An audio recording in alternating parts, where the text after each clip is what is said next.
Boa noite para você. O Jornal da Guará desta quarta-feira está começando e nesta edição vamos destacar as medidas do Porto do Itaqui para evitar a entrada de pessoas infectadas pelo coronavírus no Maranhão.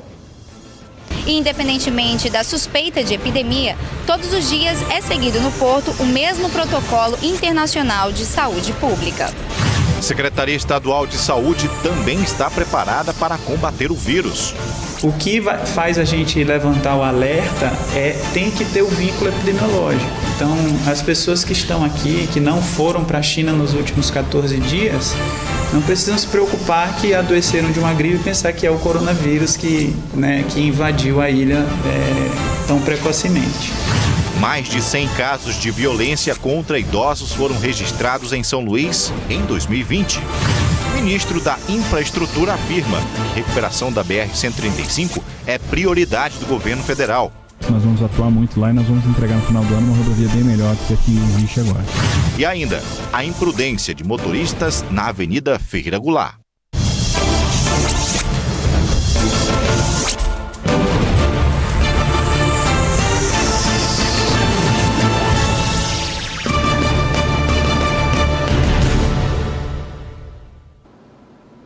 Nós vamos conversar falando sobre a recuperação da BR-135, que está entre as prioridades do governo federal.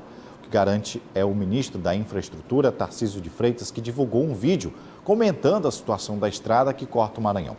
Agora, o que chama a atenção é que a ponte Marcelino Machado, que fica no Estreito dos Mosquitos, é alvo de muitas reclamações dos motoristas, não está inclusa nestas obras. Seu José trabalha percorrendo as estradas pelo país com a entrega de importantes mercadorias. Só que o serviço dele vem sendo prejudicado. Um percurso que antes chegava a 2 horas, hoje é feito em 4 horas. Isso por conta dos buracos que estão espalhados em diversas rodovias federais. O problema é pneus, molas, pino de centro, entendeu? Eixo, rolamento, tudo se quebra. Tudo pelo buraco. Tudo pelo broqueiro, tudo pelos buracos.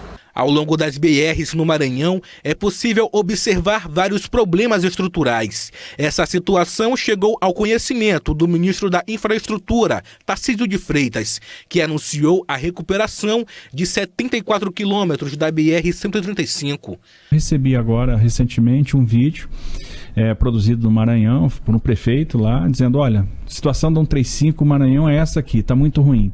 E ele tem razão, está ruim mesmo. E hoje a 135 Maranhão é uma das prioridades do Ministério. Eles podem estar certos que nós vamos atuar muito lá e nós vamos entregar no final do ano uma rodovia bem melhor do que a que existe agora. A BR-135 vai receber um novo projeto para a completa recuperação estrutural do pavimento entre os municípios de Miranda do Norte e Caxuxa, que fica na região de Alto Alegre do Maranhão e que apresenta problemas crônicos ao longo dos últimos anos. A previsão é que em até 2021 o projeto seja concluído. O acordo firmado entre o DENIT e o Exército Brasileiro contempla cerca de 15 quilômetros da BR-135, de Bacabeira até São Luís. Somente nesta fase, cerca de 20 milhões de reais serão investidos para recuperar trechos das rodovias federais que cortam o Maranhão. Só que o que mais chama a atenção é que a ponte Marcelino Machado, que é a única entrada e saída da capital, não foi inserida neste importante serviço. E olha que os problemas há um bom tempo estão sendo alertados. No ano passado, um caminhão caiu da ponte. O espaço até hoje ainda não foi recuperado. Um perigo para quem passa por aqui. O DENIT afirmou em nota que o processo de recuperação da área está em andamento.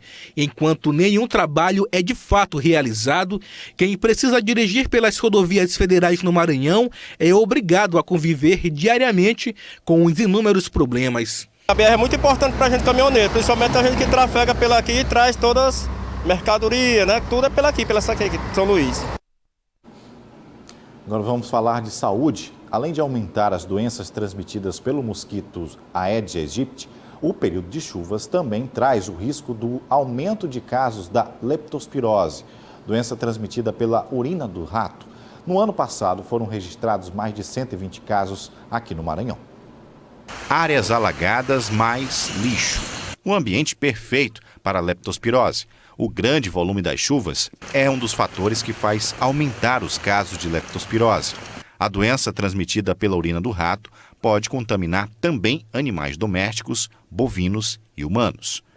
Uma cena como essa, que se repete em vários pontos da cidade em dias de muita chuva, pode representar um perigo ainda maior para quem tenta enfrentar toda essa água. Quando chove, a bactéria Leptospira, presente na urina do rato, é espalhada na água. Se tem contato com o organismo humano, pode causar um quadro semelhante a uma virose comum. Os principais sintomas são febre, dor de cabeça, dores pelo corpo, principalmente nas panturrilhas, e também vômitos, diarreia e tosse. Com o aumento do volume das chuvas, é óbvio que aumenta também o problema da leptospirose, dos casos de notificação de leptospirose. Por isso que é importante, né, que as pessoas não banhem, né, nessas enchentes, né, é uma das formas de prevenção também. A vacinação dos animais também é uma forma de prevenção. Não existe vacina para seres humanos, né, então é importante ter esse cuidado. Em 2018 foram notificados 71 casos, 15 foram confirmados. Em 2019, ano em que um período chuvoso foi mais intenso, foram 121 notificações, 32 casos confirmados e 3 óbitos.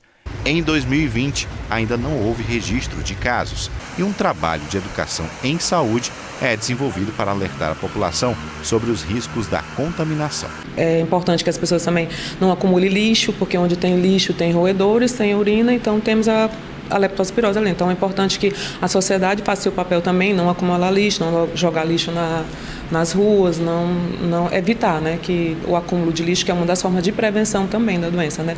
Os animais domésticos que portarem a bactéria também podem ser transmissores do vírus. Alguns cuidados podem ser tomados, além de manter a vacinação contra a leptospirose em dia.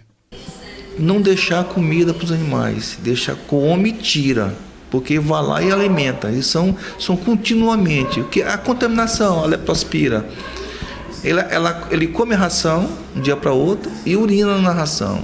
O que acontece? Se o animal não tiver com as vacinas em dias, há uma contaminação. O pior de tudo, contamina a pessoa através do contato direto, se tiver uma solução de continuidade. No próximo bloco, uma entrevista aqui no estúdio com o subsecretário de Indústria, Comércio e Energia, Expedito Júnior. A gente volta já.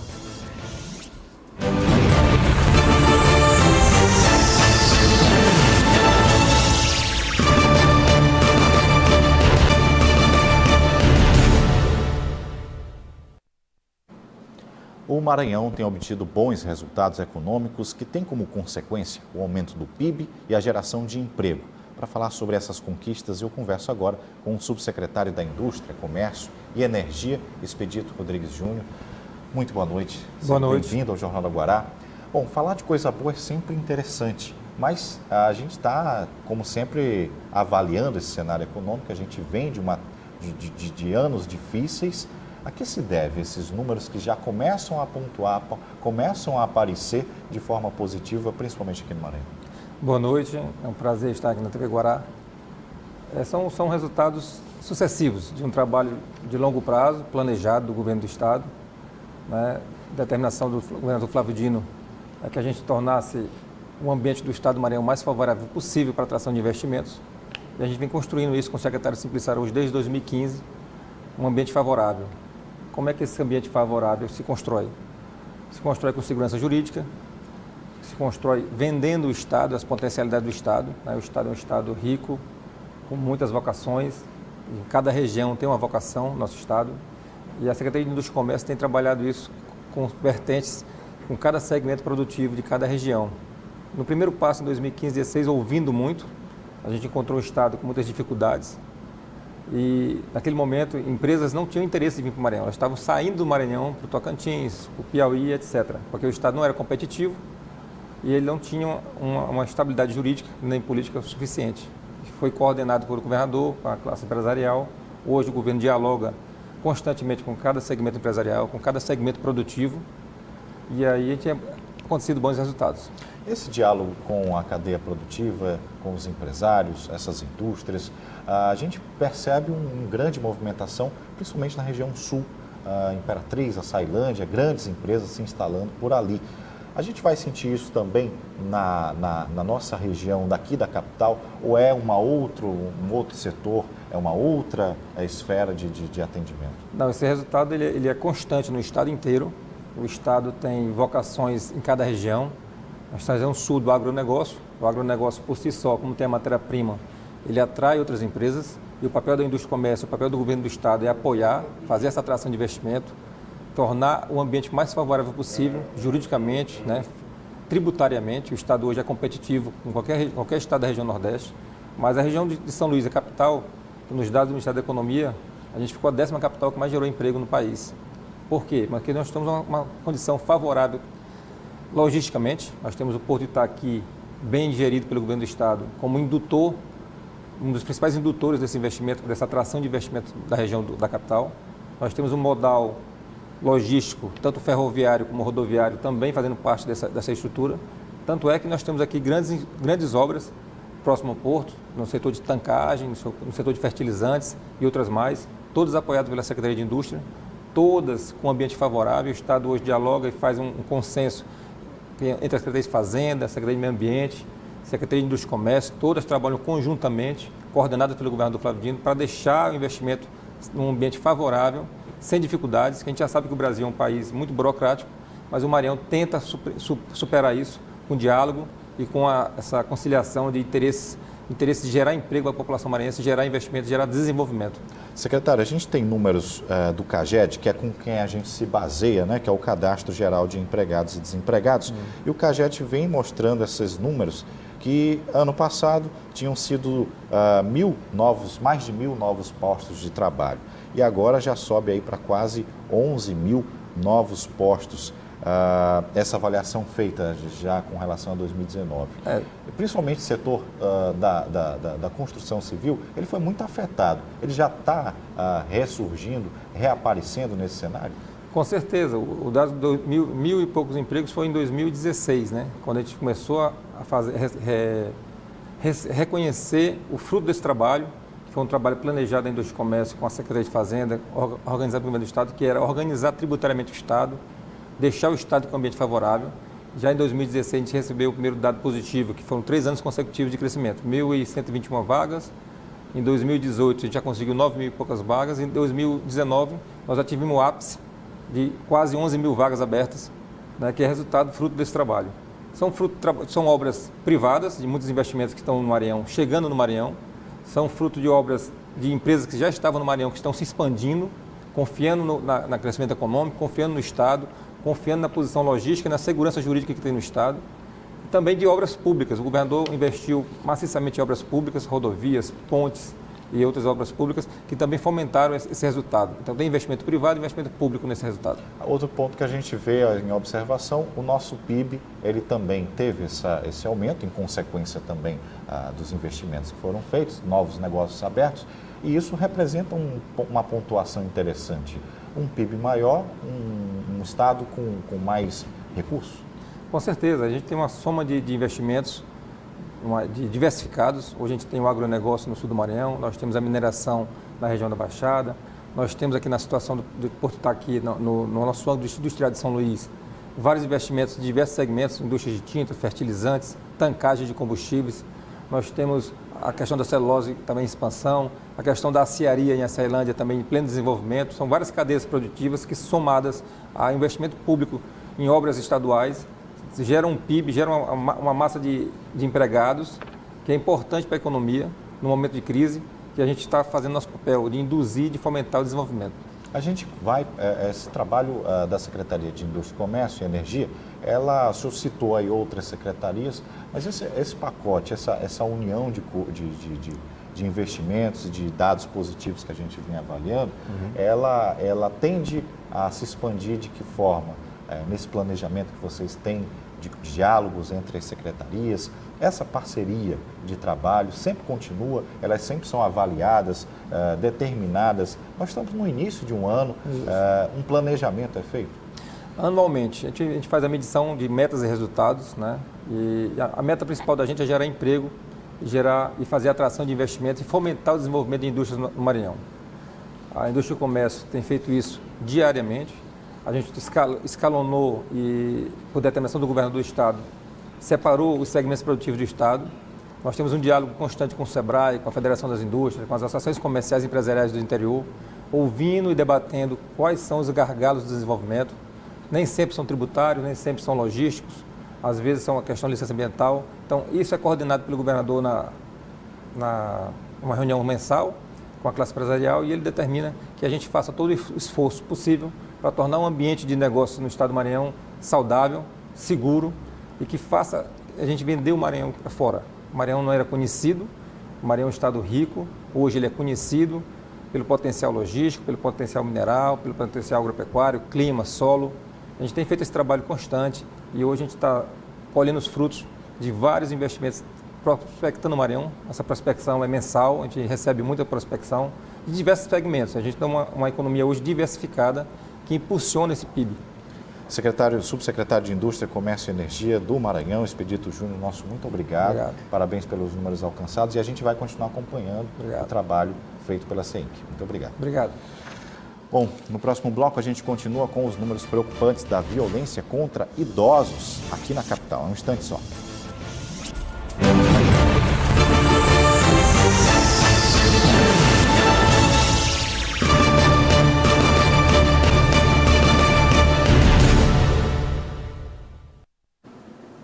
O feminicídio cometido contra Bruna Lícia, morta no último sábado pelo companheiro, um policial militar, causou muitas reações nas redes sociais. Um outro policial está tendo a conduta investigada depois de publicar na internet um comentário em que culpa a vítima pelo crime. Em razão dessa e outras manifestações, um ato foi realizado hoje em frente à Casa da Mulher Brasileira.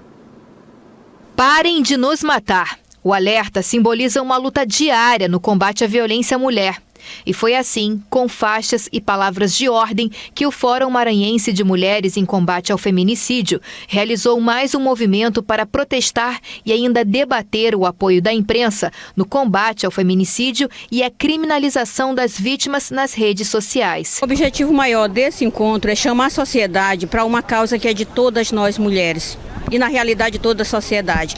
É a questão do feminicídio. É a forma violenta como nós mulheres estamos diariamente sofrendo. E final de semana passado, uma foi morta, outra foi violentamente ferida e está também ainda correndo risco de vida. Familiares de Bruna Lícia, que foi assassinada no último sábado, também protestaram e pediram justiça. E ela não merecia, ninguém merece, né? E ela queria ter a vida dela independente, né? E ela sempre teve a vida dela independente, uma pessoa inteligente, uma pessoa linda de coração, lutadora, batalhadora pelas coisas dela, sempre o que ela quis, ela sempre teve objetivos e ela sempre lutou, né?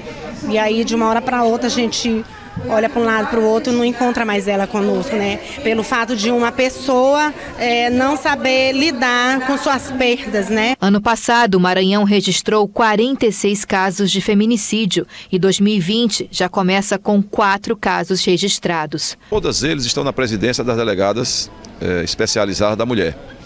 Todos os inquéritos eles têm uma celeridade e para chegar ao resultado final da apuração.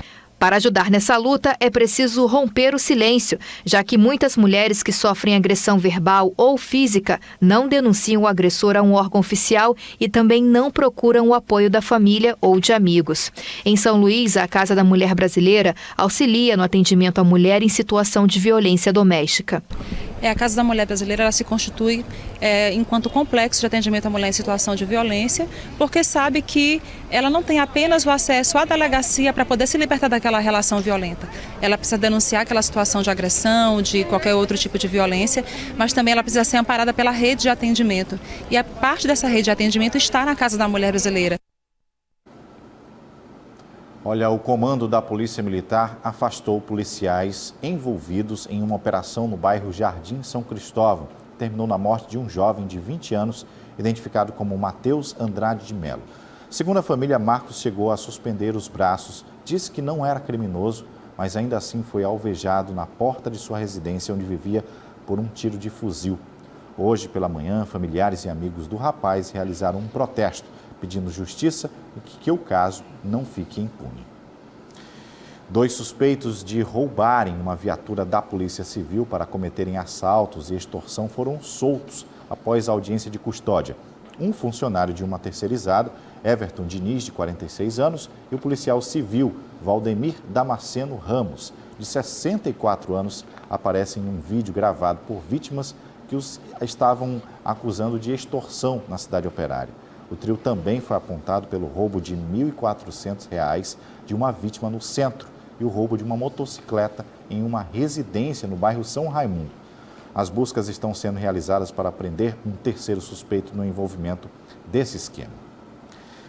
Olha, o mês de janeiro ainda nem terminou e a Defensoria Pública do Estado já registrou mais de 100 casos de violência contra idosos só aqui em São Luís. O mais recente foi ontem, quando uma mulher tentou matar a mãe asfixiada em um leito do Hospital Carlos Macieira.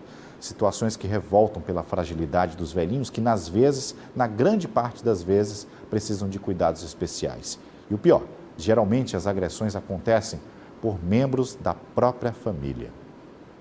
Envelhecimento. Será que a sociedade está preparada para isso? Não. O envelhecimento, eu acho que ninguém se prepara, porque é uma consequência da vida. É nascer, viver, envelhecer e morrer. O senhor Valdir, de 72 anos, tem razão. Além do despreparo para lidar com a velhice, são muitos os casos de violência contra quem chegou na considerada melhor idade. E como o idoso se sente ao saber disso? Eu me sinto triste com isso, porque todos nós idosos, nós precisamos da juventude para nos ajudar, para nos dar apoio, né? Para nos levar para o médico, para nos acompanhar, para conversar conosco, porque tem dia que a gente precisa conversar com alguém. A gente analisa que esse alto índice de violência acontece por isso, pela falta de conhecimento, pela falta de respeito e por entender que assim a velhice é para o outro. O caso de violência mais recente registrado na capital foi de uma mulher identificada como Luciana Paula Figueiredo, de 32 anos, presa em flagrante por suspeita de tentar matar por asfixia a mãe idosa de 68 anos, hospitalizada desde o dia 19 com um quadro de embolia pulmonar em um hospital público da cidade. Olha, um vizinho, um parente próximo que veja uma situação de violência, como foi mostrado recentemente, aquela senhora de 68 anos sendo sufocada pela filha, tem que fazer a denúncia, pode utilizar o Disque Denúncia, o Disque 100 e os órgãos de amparo aqui em São Luís da pessoa idosa, que é a Defensoria Pública, o Ministério Público, a Delegacia do Idoso. Mas eu não quero chegar nesses órgãos. Procure um CREAS, um CRAS, que é um centro de referência da assistência social que está dentro dos bairros. No ano passado foram registrados mais de 1.700 casos de violência contra idosos em São Luís. Até o dia 21 de janeiro deste ano já foram realizados 116 atendimentos, sendo 70 de violência comprovada. Dentre as principais estão a violência psicológica, financeira, negligência e agressão. Esses números compreendem apenas o que foi relatado na Defensoria Pública. Nas promotorias do idoso foram mais de 2.000 casos registrados. Precisamos compreender que a sociedade brasileira, a população brasileira está envelhecendo. Isso é fato, estamos vivendo mais. Hoje já temos 30 milhões de pessoas idosas no Brasil. Isso compreendido quem tem a partir dos 60 anos mais, é o que diz o estatuto, e daí a pessoa se torna idosa. Então, naturalmente, com o crescimento da população, nós vivemos um país extremamente violento. É natural que esse número, natural não, né? Natural entre aspas, que esse número aumente. Por isso, um dos objetivos hoje da promotoria é conscientizar o idoso que ele é protagonista de sua vida e, em casos de violência, pode denunciar. Levar este idoso à consciência de que ele é dono da sua vida. Que a velhice é uma fase da vida, uma fase natural da vida, né? Porque envelheceu, que você deixou de poder fazer a gestão da sua vida. Você é dono do seu patrimônio. Não existe herança de pessoas vivas. Também é comum pessoas lá vivas querem repartilhar o patrimônio. Não existe isso. Outra coisa, esse patrimônio tem que ser voltado para o seu bem-estar, para o seu medicamento, sim, para a sua alimentação, sim, mas também para as suas vestes, para os seus passeios. Abrir os olhos de quem pode ajudar, ter mais consideração, respeito e amor, faz parte da vida de quem hoje luta para melhorar a assistência de quem chega a sofrer com a indiferença, o desprezo e o abandono. Vale essa reflexão. As medidas tomadas aqui no Maranhão para evitar a circulação do coronavírus é o assunto depois do intervalo, mas antes fique com a Tábua de Marés para essa quinta-feira.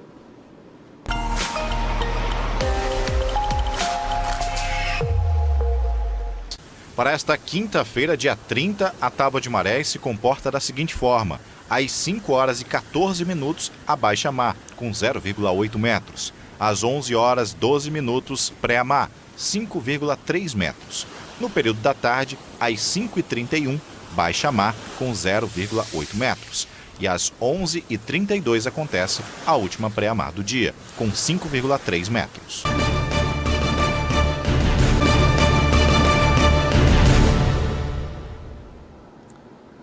E a gente está de volta aqui no Jornal da Guará falando sobre o planejamento aqui no estado para evitar a chegada do coronavírus, principalmente depois que foram confirmadas suspeitas no vírus em brasileiros. A repórter Mariana Dias esteve hoje no Porto de Itaqui e verificou todo o procedimento de segurança que é realizado para os navios que chegam de outros países. Os casos de coronavírus, doença respiratória com alto grau de transmissão, registrado na China, têm sido motivo de preocupação em todo o mundo. Nos aeroportos, circulam avisos sonoros da Anvisa, alertando sobre os sintomas e formas de transmissão.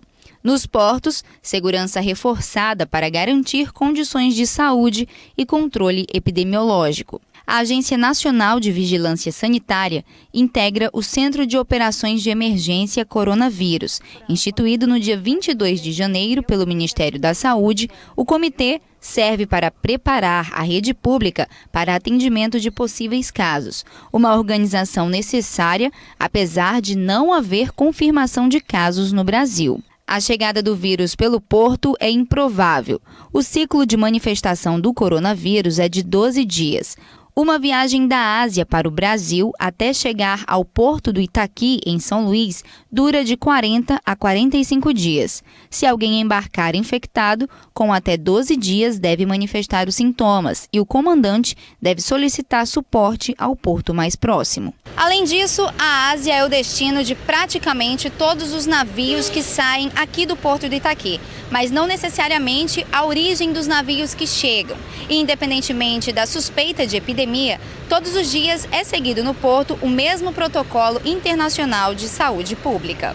Todas as operações são monitoradas em tempo real pelo Centro de Controle Operacional. O navio chega na área de fundeio, a que vemos no horizonte da praia, e solicita a atracação para esse centro de controle. O comandante envia para a Anvisa, que tem um posto permanente na área portuária, um boletim com as condições de saúde da tripulação. É feita a vistoria documental e em loco. Só há liberação para a atracação se todos os órgãos responsáveis estiverem de acordo. Precisa de autorização da Marinha, Receita Federal, Polícia Federal, Anvisa e EMAP. Caso esse sintoma ele venha a ser positivo, alguma coisa venha acontecer com algum tripulante com relação a questões de saúde, é acionado o nosso plano de contingência.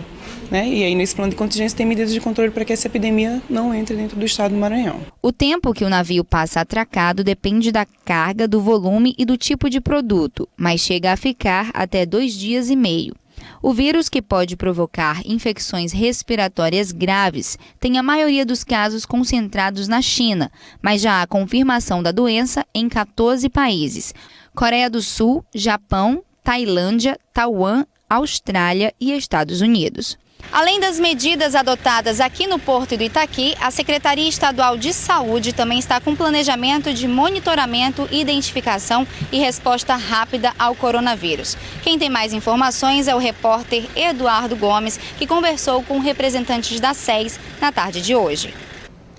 Oi Mariana, muito boa noite a você e a todos que nos acompanham. Eu falo diretamente aqui da sede da Secretaria de Saúde do Maranhão, local onde agora há pouco foi realizada uma coletiva de imprensa para tirar algumas dúvidas sobre o coronavírus. Lembrando que aqui no estado não há nenhum caso suspeito dessa doença, mas a SES trabalha em parceria com a Anvisa para fazer o monitoramento nos aeroportos e também no Porto do Itaqui.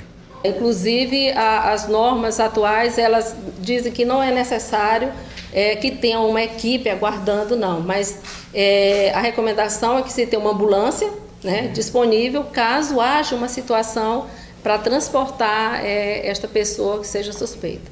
Nós já trabalhamos em articulação com a Anvisa, né, como foi perguntado, de portos e aeroportos. A gente já faz parte de um plano de contingência da Anvisa para articulação diante de uma suspeita, de uma entrada de uma pessoa que esteja suspeita de qualquer doença que a gente não tenha, né, no Brasil ou no estado, e a gente para tomar as medidas cabíveis de acordo com o caso.